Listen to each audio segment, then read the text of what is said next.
O nosso convidado de hoje viveu uma história muito diferente. Dos 5 aos 12 anos, morava na FEBEM. Sua adolescência também foi um período muito conturbado. Mas ninguém vai tão longe que não possa ser resgatado. Ninguém vai ao fundo do poço que Deus não possa restabelecer e trazê-lo de volta. Mas teve um momento, uma virada na sua vida que foi muito especial. Foi quando ele conheceu a Cristo. O amor do Pai trouxe uma nova direção para a sua vida. E através dela, muitas outras vidas também foram abençoadas. Vamos conversar agora com o pastor Paulo Matos.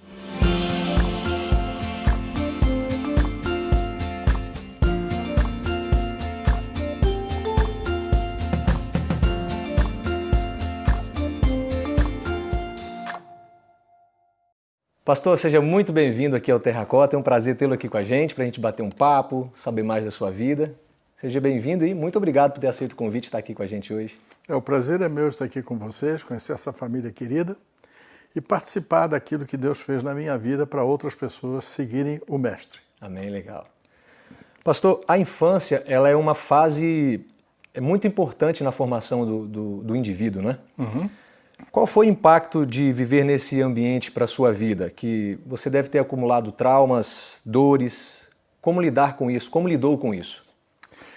Não foi fácil, porque eu estava relendo hoje o livro que nós vamos lançar, e eu lembro de cada momento, de cada ato que eu vivi, que foi muito marcante, e isso deixa pegadas profundas na alma. Então, como ninguém conhecia Jesus, ninguém tinha uma Bíblia em casa, nunca tivemos, nem religião. A minha mãe levava de vez em quando a gente na igreja católica, mas ela também não seguia. Então, como a gente não tinha luz nenhuma, sequer uma lampadinha, nós fomos vivendo, a vida apresentava, cada dia uma página, cada dia uma página. A gente não olhava para trás, a gente olhava para frente, não tinha saída. E como milhões de pessoas vivem, nós fomos vivendo, foi vivendo e realmente a alma ficou muito marcada, com profundos lances horríveis e terríveis de violência, de falta de tudo. Mas a gente foi conseguindo superar. Nunca se lamentando, não tinha referência. Se você não tem luz, é um quarto escuro. A direção que você for, você não sabe se é norte-sul. Certo. Geralmente quem vive a experiência de estar num ambiente desse, a pessoa não é valorizada, né? Ou é vista por outras pessoas como alguém que merece uma chance. Você já acreditou nisso? Acredita nisso? O que aconteceu é o seguinte, quando você entra ali, aquilo é uma reserva social de pessoas que é um lixo. Você vai parar num lugar desse com pai e mãe com 5 anos de idade, por que você está aqui, moleque? Você não tem pai, não tem mãe? Então você perde a sua personalidade. E aí você começa a adquirir não a personalidade dos pais, mas a personalidade do contexto, do ambiente. Eles vão te formando. Então não tem ninguém bom lá dentro, né? E os inspetores, esses caras são maus. Eles sabem que eles estão ali para não permitir que a gente extrapole na violência, na ignorância. E eles corrigem firmemente. E então eu dizia o seguinte... É formado pelo ambiente que você Eu só vou para frente, eu não tinha para onde ir. Quando você não tem onde recuar, você segue o caminho em frente. Vamos deixar de lado um pouco essa parte triste da história. Vamos falar um pouco da sua família. De onde você nasceu? Você é do Rio? Eu nasci no Rio de Janeiro. Sou ali no Alto da Boa Vista, uma das poucas pessoas que nasceram ali. É o carioca. Carioca. Então, vivi a vida inteira no Rio de Janeiro ali. Meu pai morava nasceu na divisa do Rio, e a minha mãe nasceu dentro do Rio de Janeiro, do estado. Então, se encontraram e aí, ó, essa coisa linda nasceu. Então, sempre na Tijuca, aquela praia que era só nossa, Barra da Tijuca. É interessante, eu vivi ali, passei toda a vida. Tem boas lembranças? Muitas. Floresta da Tijuca, a maior floresta urbana do mundo. Olha. É um negócio de louco. Então eu conhecia cada pé de jambo, cada pé de jaca, eu me alimentava muito ali, eu andava perdido, às vezes o bombeiro tinha que nos tirar lá de cima da montanha. Quando eu voltei para São Paulo, em 76, eu tinha uma noiva que eu precisava me casar. O nome dela é Duda. Apesar de que Duda é Maria Eduarda, ela não se chama Maria Eduarda. O nome dela é Glória Helena Serafino da Cruz. Ela é Duda desde que eu conheço e ninguém sabe o nome dela, nem ela. E aí tivemos, em 76, isso dia 11, 76. E o que aconteceu? 11 de julho. Aí nós tivemos, ela é enfermeira do Hospital das Clínicas, aí mudamos pelo Brasil afora e tivemos uma filha, Karina, hoje esposa do Charles. É um filho que a gente ganhou. Depois tivemos um outro filho, 5 anos depois, Rodrigo Serafino da Cruz. Ele é arquiteto, professor de uma grande universidade no Brasil. E eu não tenho netos por parte dele, só por parte da Karina, que é o Luquinha e o Caio, 14 e 9 anos. E essas foram as pessoas que me acompanharam pela vida toda, me dando suporte, chamando a minha atenção. E fomos vivendo uma família maravilhosa, assim. Eu constituí essa família, aquele menino de 5 anos saindo de casa, ganhou uma família maravilhosa. Eu não tive família. E eu tive um pai e uma mãe, mas família eu não tive. E aí eu ganhei uma família. E essa família hoje me acompanha e não sei se eles são felizes, né? Com certeza são felizes. Eles têm tudo, menos grana, né? Então foi uma experiência maravilhosa eu ganhar aquilo que Deus tinha para mim e eu não sabia. Isso foi que me enriqueceu muito ter essa família de apoio. Pastor, por volta dos 20 anos, Sim. Você conheceu a verdade. Foi. O que você descobriu sobre Cristo te conquistou na hora, imediatamente, ou a verdade foi gradualmente sendo trabalhada no seu coração? Como foi isso? Foi um tiro de 44. Eu tocava um grupo de rock lá no Rio de Janeiro, na TV Globo, gravei disco de rock. Então a vida é de um adolescente perdido, vivia com drogas e me sustentava das drogas, porque eu vendia para sobreviver. E eu estava fazendo um show na Boate Plaza, em Copacabana, que existe até hoje, depois do túnel, à direita, está ali em frente da praia. E eu, uma noite, estava bem drogado, era 4h30 da manhã, 5 da manhã, eu saí, peguei um táxi e fui para casa. Me dava muito dinheiro rock, cada apresentação era um dinheiro muito bom. E eu cheguei em casa, minha mãe disse, filho, 5 horas da manhã, falou assim, toma um banho, vamos na minha igreja. Dopado, chapado, como se dizia. Falei, igreja, mãe? Ela falou, você vai lá, tem um pastor muito bom e tal. Ele chamava-se Sérgio Cavalieri, hoje é desembargador, juiz. E eu, então, não sei o que aconteceu, não dá para explicar. Não dá, não tive vontade, eu simplesmente tomei o banho e falei, vai na frente. Me dá o endereço. Chinelão, os anos 60 eram o ano dos hippies. Não sei se você pegou isso, você não pegou? Não. Os hippies eram mais ou menos hoje, tudo sujo, rasgado, barbudo e tal. Eu peguei aqueles colares, anéis, que eu tocava rock.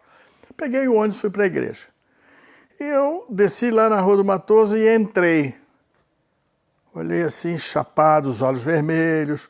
Aí tinha 2 pessoas na porta, que depois eu posso contar um adicional. Eu entrei na igreja e vi lá um banco assim, todo mundo sentado, um senhor falando ali na frente.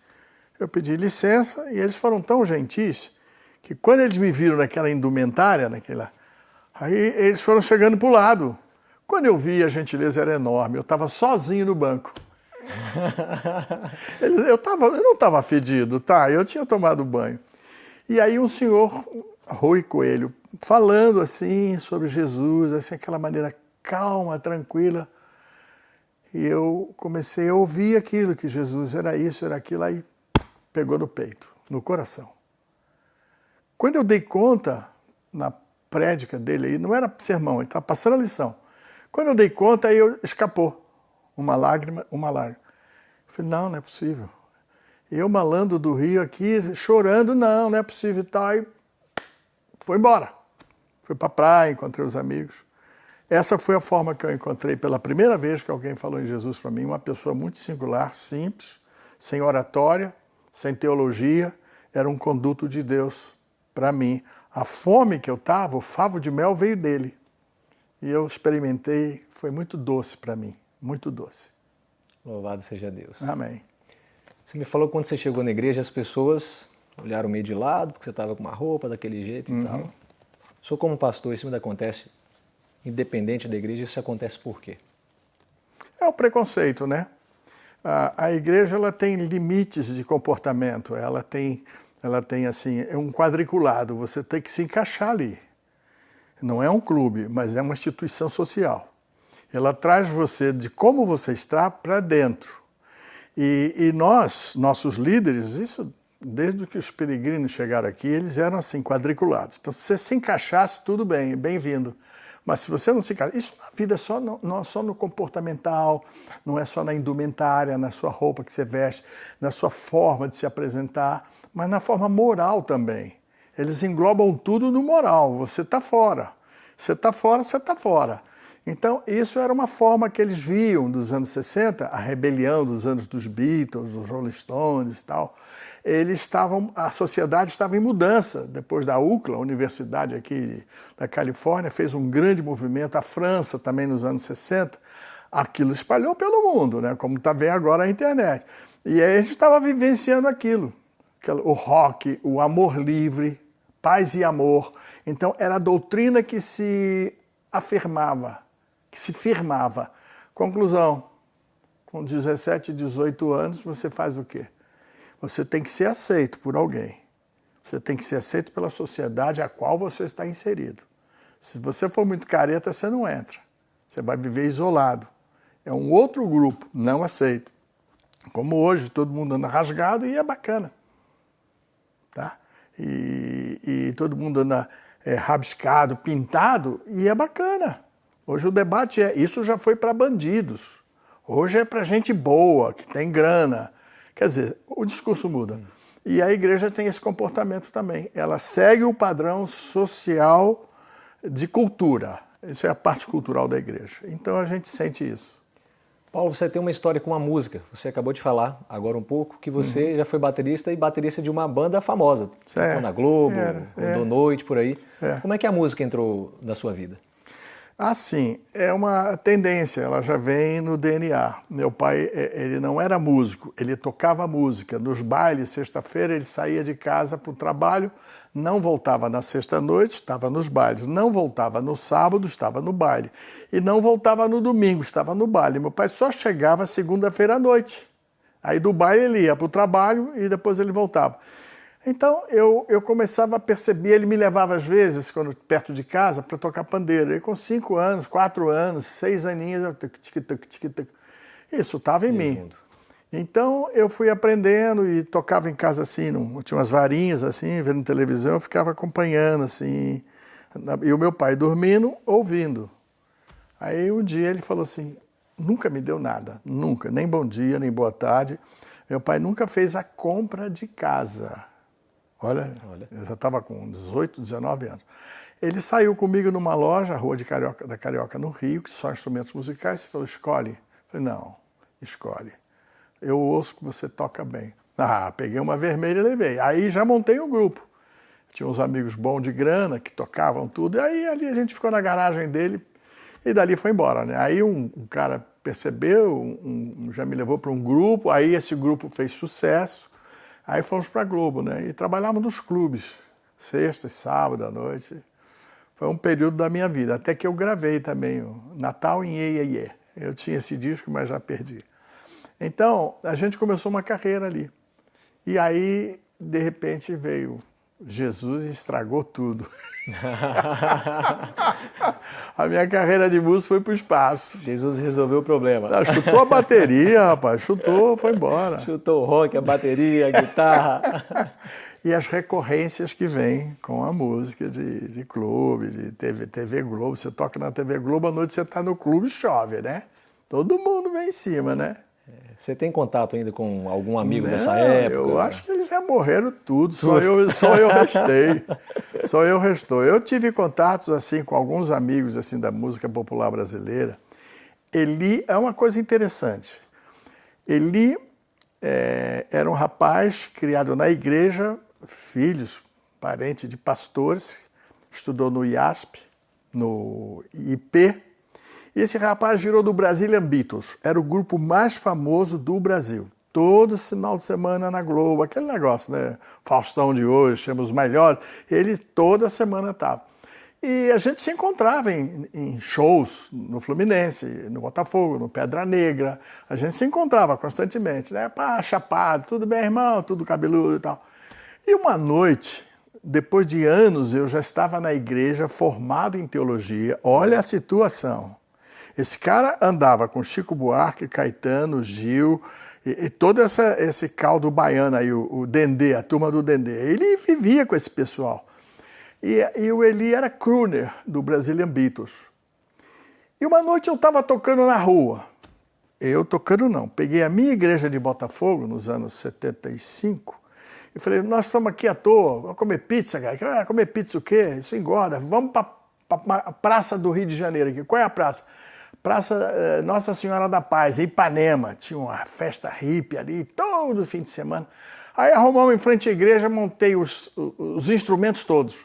E estavam ali cantando, 60, 70 jovens. Olha. E uma menina no piano e tal. Aí a gente botava a luz lá, ligava na padaria e tal. Era um telão. Eu iniciei um trabalho, era uma festa. E a juventude ficou um ano inteiro. Esse ano a gente batizou 115 pessoas. A igreja tinha batizado 11 no dias de Botafogo. Eu era o pastor auxiliar. Paramos de conversar, paramos de tocar, né? Aí fomos fazer contato pessoal, dando folheto, aquele multidão, mais de 500 pessoas. Não tinha shopping. Eu vou apresentar Jesus. Aí atraía. Foi um sucesso. E então, eu estou conversando com as pessoas ali, um camarada me senta no piano e começa a cantar. Jesus entra além a sós no horto para orar. Triste erga a Deus, a voz dispõe-se a nos salvar. Ele, em Boca Chiusa. A pianista estava comigo, a menina. Eu falei, quem é que está no piano? Aí todo mundo, a música é linda, né? É um hino aí que eu não me lembro. De repente eu chego assim, o cara chapado, babando. No teclado. Tocando no teclado, cara. Aí eu boto a mão no ombro dele e começo a cantar com ele. Aí todo mundo vem, 500 pessoas cantando Cristo Além do Horto, eu tinha um projetor. Aí nesse instante ele para assim, quando acaba a música. Eu falei, quem é você, meu brother? Aí ele vira assim, eu sou uma ovelha perdida da casa de Israel. Nossa, que resposta. O cara deve saber alguma coisa da minha filosofia. Bom, vou resumir. Em pouco mais de um ano eu o batizei, ele se transformou. O Eli, do Brazilian Beatles, virou um adventista, ancião de igreja, fundador da igreja da Barra. Então, ele começou a frequentar a minha casa, tinha uma koinonia que eu dirigi por 17 anos. Koinonia, pequeno grupo. Aí eu morava na Tijuca, aí nós fizemos amizade, aí ele falou, pô, a minha esposa, a maior garota de Ipanema, tudo de gente classe A, né? Aí ele falou, pô, pastor Paulo, fala com a minha mulher, aí, pô, trazer para Jesus, eu encontrei Jesus, eu já estava de cabelo cortado, né?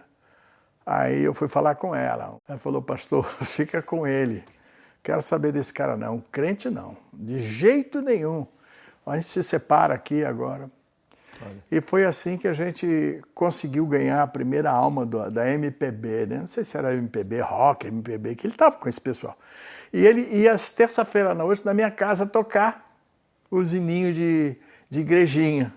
Era tão lindo, ele chegava lá, tocava, todo mundo gostava. Foi uma passagem muito bonita sobre a música e o encontro de um pastor na lata do lixo, encontrando gente perdida, que a gente trouxe para Jesus. Ele morreu anos mais tarde num acidente. Que história. Mas Deus usa e continua usando pessoas para falar do amor por dele. Por que eu passei tudo aquilo na vida? Porque eu passei daquela trilha de sujeira para conhecer. Viveu que então hoje passa, qualquer coisa a gente está lá juntos, a gente sabe a dor do cara, onde dói, onde bate doído. A gente sabe tudo nesse aspecto de drogas. Então eu devo ter sido um dos poucos pastores que vivenciou isso, né? 7 anos de detenção, mais 2.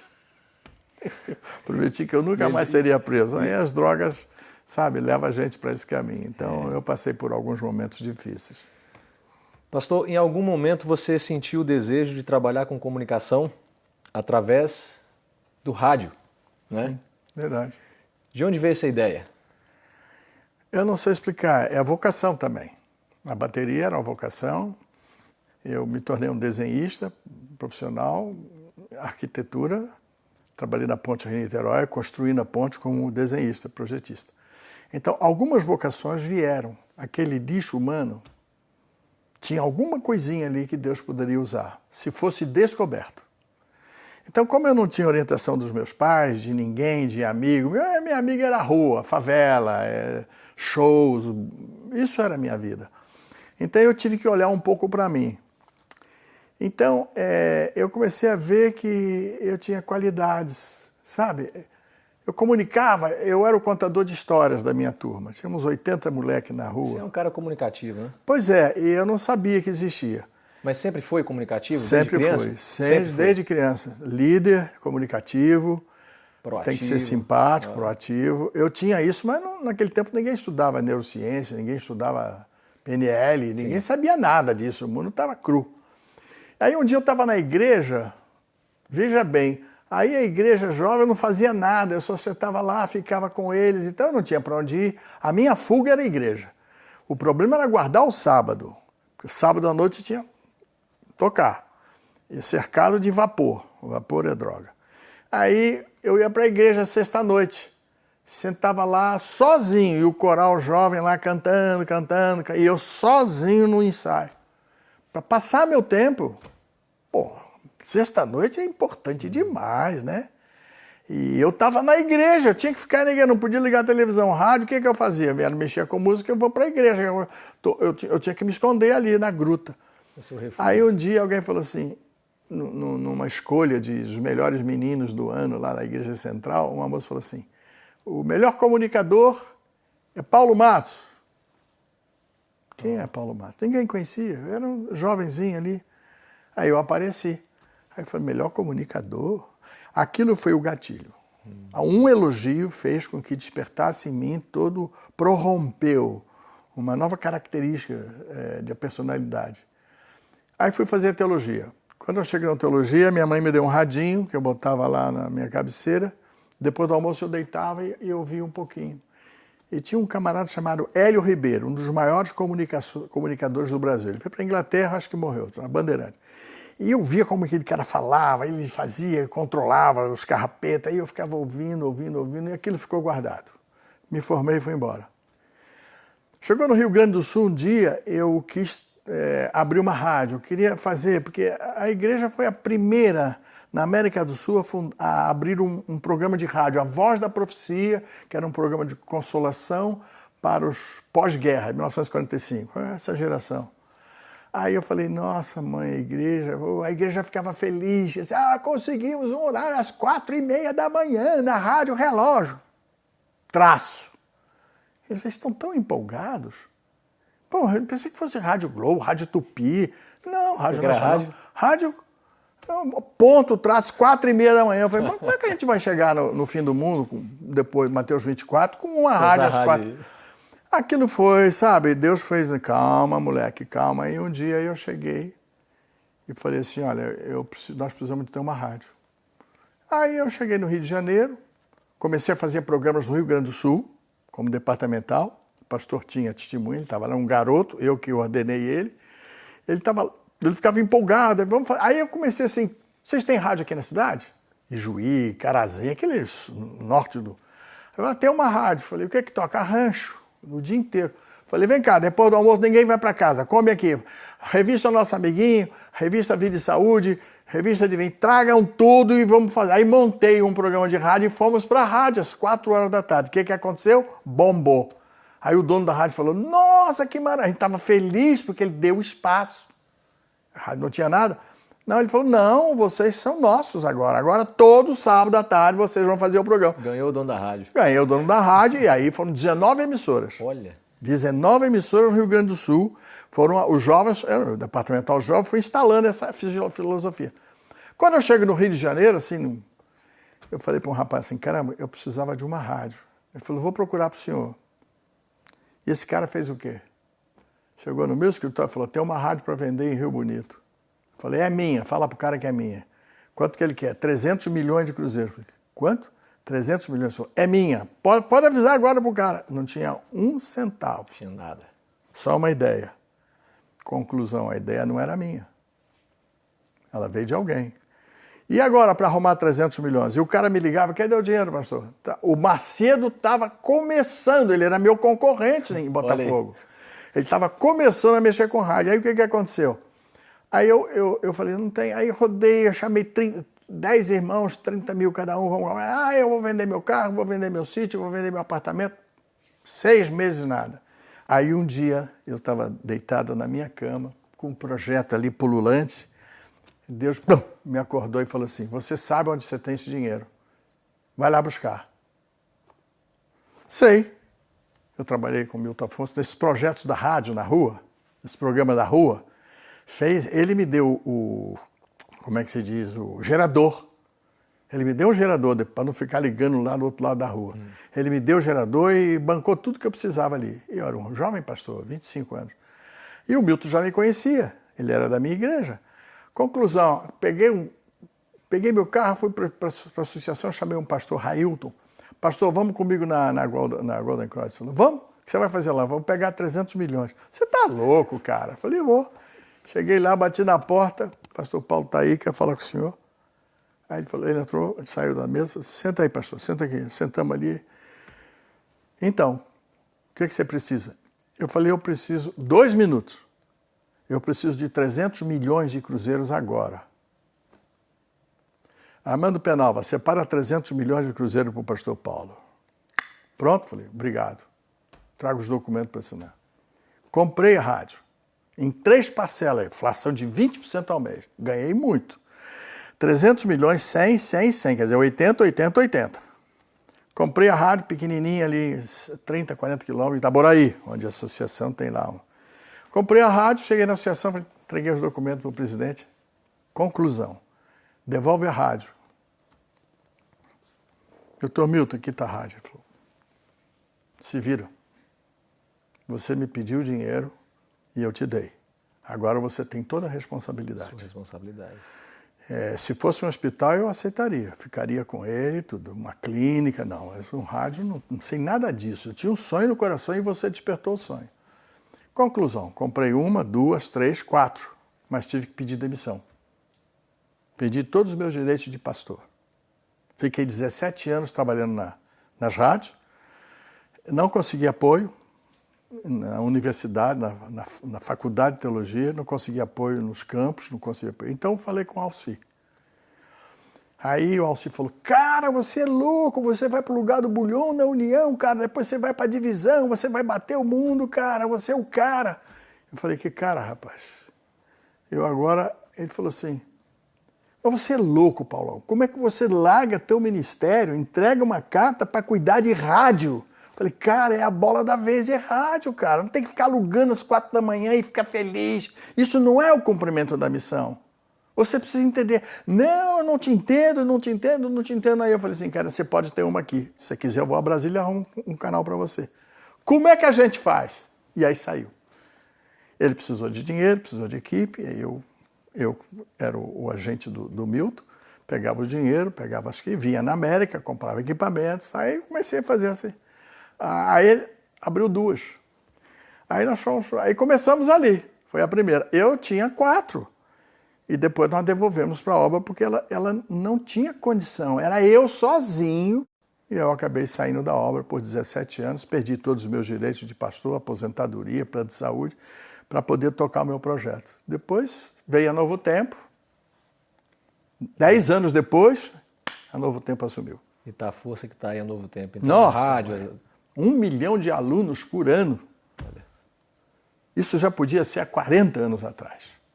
Então, nós fomos um pouquinho letárgicos, né?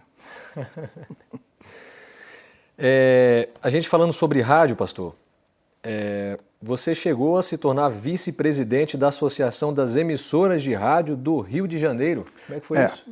Pois é, quando Deus te tira lá, diz assim, Davi diz assim, eu e Deus, não fala Deus e eu e Deus saltaremos altos muros e enfrentaremos grandes pelotões.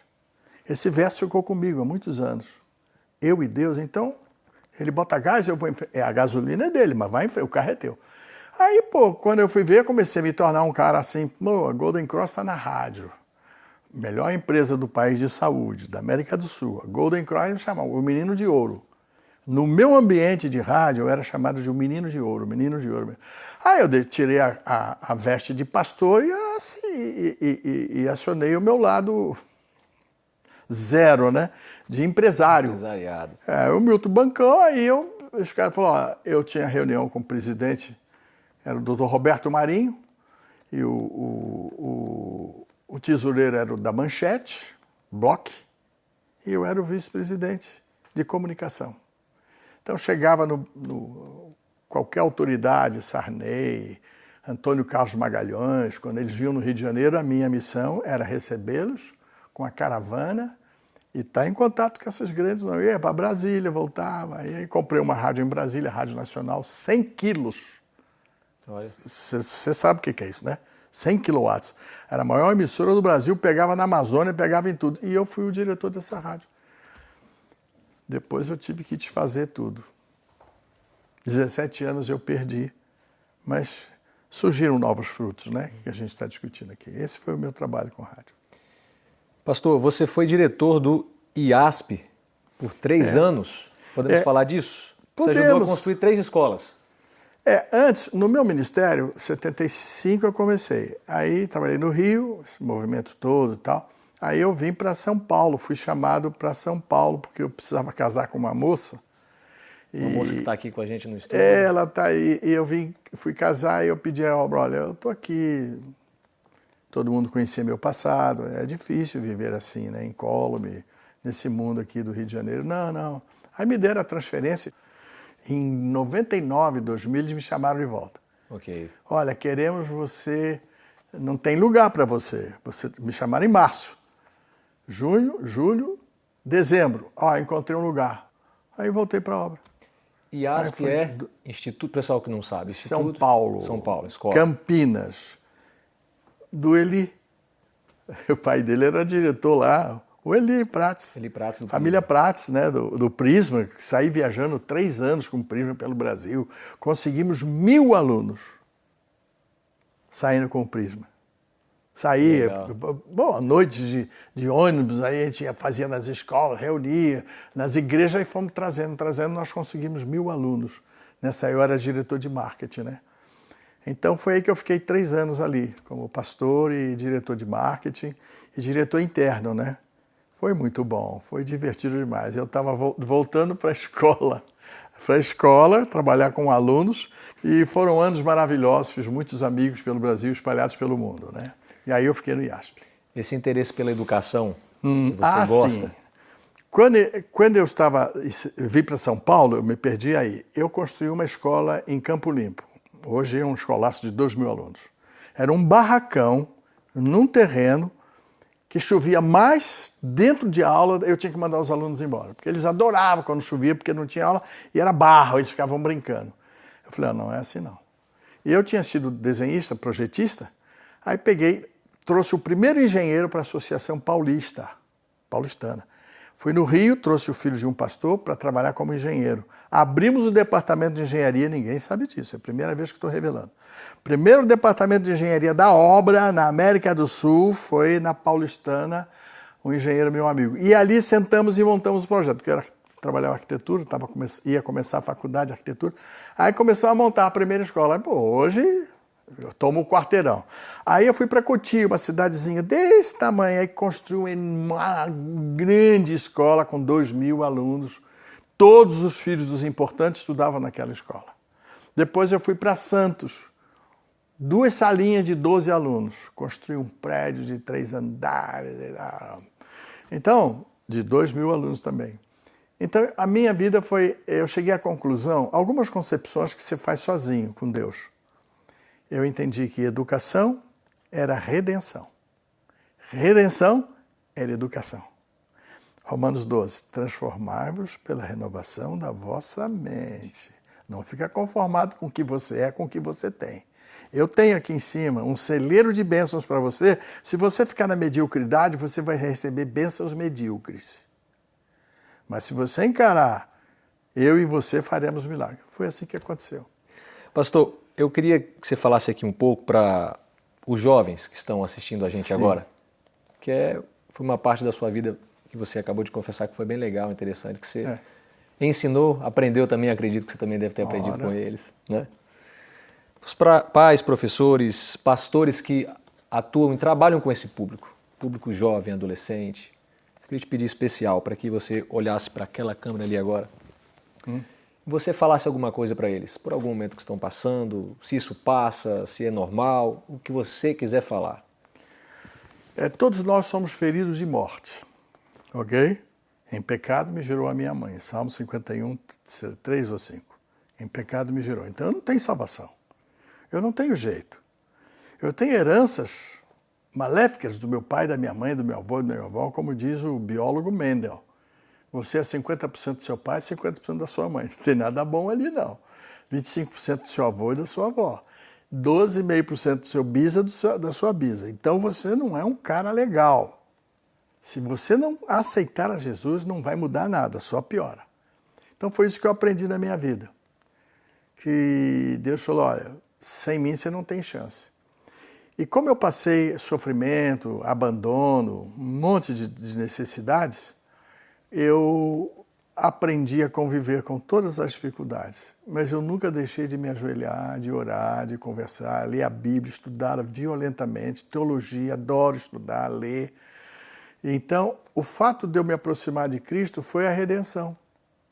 Pô, mas essas manchas todas, nem psicólogo, nem psiquiatra, eu tenho um. Desejar todas as nações, livro de cabeceira.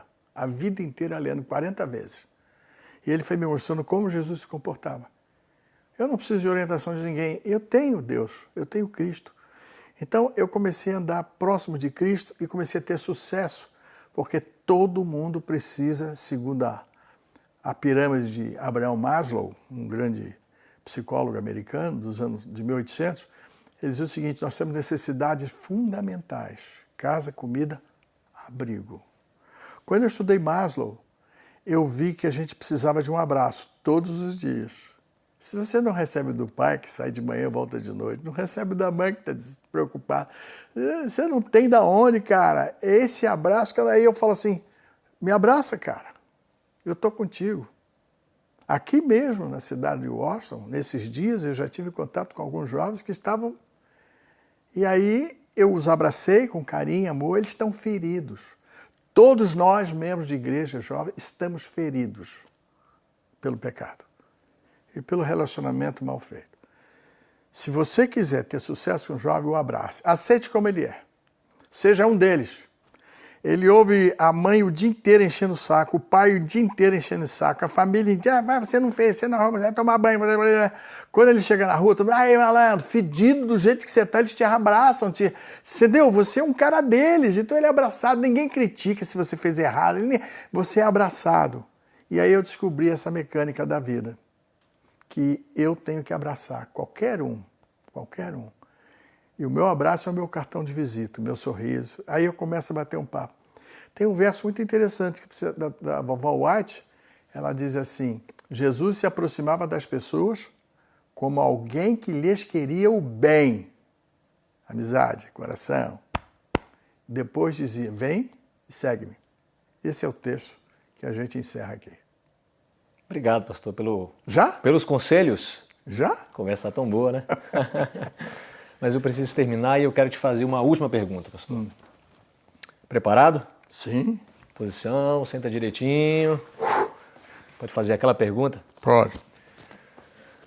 Pastor, quem é Deus para você? O problema é o seguinte, quando você está em trevas, você não vê nada. Está num quarto escuro, a direção que você for está indo, está bem. Você vai bater, interromper nos limites da parede, da porta e tal. Mas quando você vê um facho de luz, o que diz São João? Deus é luz. Cara, acabou. Ele é luz, cara. Ele ilumina tudo. Não é que você é um palito de fala, já sei a direção, o caminho, não posso ir por aqui, é uma escada. Então, o João diz assim, Deus é luz e importa que sejamos luz também. Então, Deus para mim é luz. Ele entra no recôndito do cérebro, 100 bilhões de células, ele vai iluminando tudo, aí o resto tudo funciona. Tudo funciona, porque você precisa de luz, cara. E a humanidade precisa de quê? Tem milhões, bilhões, são 4 bilhões de cristãos no mundo. O outro lado do mundo não é. 1,5 bilhão é chinês, comunista. Desce um pouco mais ali, tem a Índia. 1,5 bilhão, são 3 bilhões, não conhecem Jesus. Na Índia você tem 100 milhões de deuses. A qual servo eu sirvo? Entendeu? O mundo precisa de luz.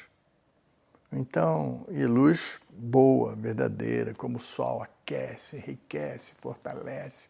Uma coisa maravilhosa. Esse é Deus para mim. Amém. Pastor, obrigado pela entrevista, por esse bate-papo legal. Que bom. Foi muito bom. Que bom. Que temos mais oportunidade aí. Se Deus quiser. Tem outras coisas que você não perguntou. Deixa para a próxima. Segunda edição.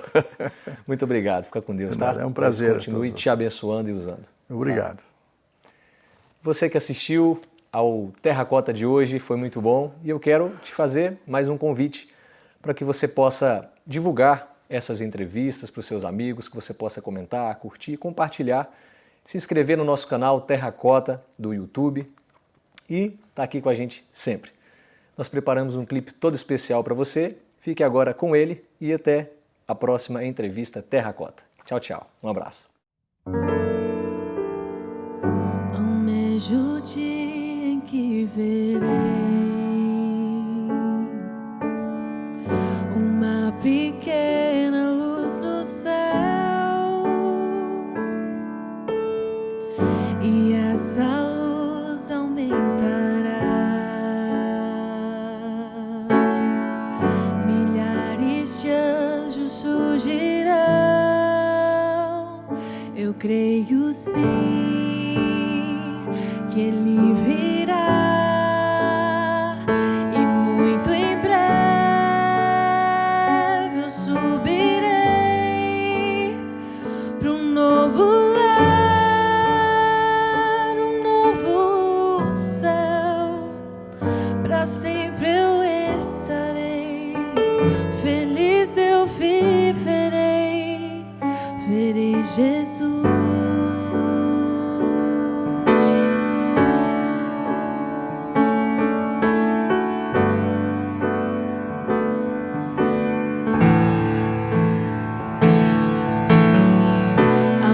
De Deus irá soar,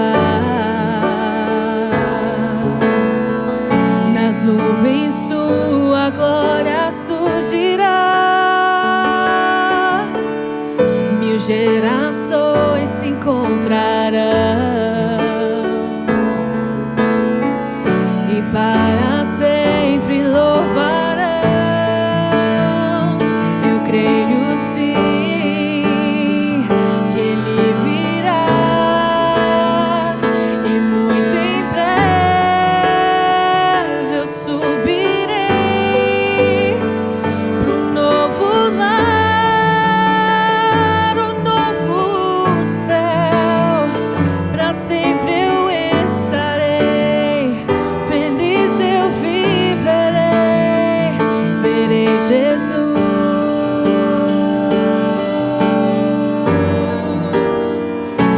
creio